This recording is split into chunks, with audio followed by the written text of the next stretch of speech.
Awesome. So we've now arrived at a solution. Do we agree? Do we also feel like there are a million features that we think we want to go build? I think that's always the case. Like, we are always dealing with having to build too much with too little time and too little resources. So what I want to talk about right now at this phase is prioritization by value. Listen, we're all busy people. And as entrepreneurs, there's really so many things to get done that we can get overwhelmed pretty quickly. And when it comes down to building the product itself, prioritization is a non-negotiable. You need to be constantly prioritizing and reprioritizing to make sure that the efforts and resources that you're putting in are resulting in something valuable.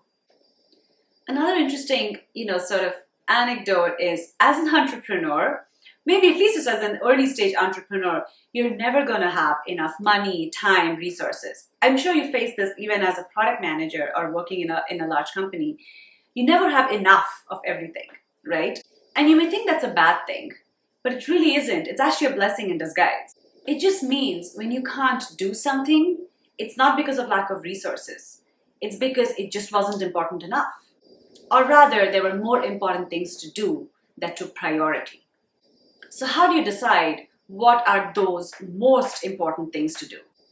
Now, it obviously depends on the situation, but here's a general framework that can help you determine what your most important things are. Step one, is this solution or is this feature going to solve a problem? And is that problem important and identified as the one that you want to go after?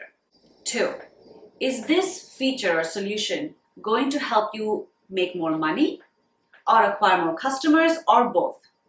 If it does neither, really move on. Three, who will benefit from this solution or feature? And I mean, define those benefits. Is it going to make your customers' lives better?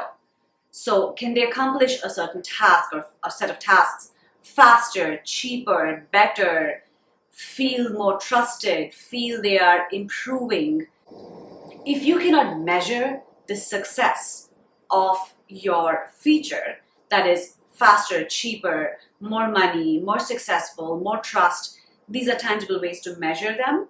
If you cannot do that, then really you're not able to quantify who benefits from your feature, and then you need to rethink it. And number four is, how long will it take you to get this product or feature out into the market?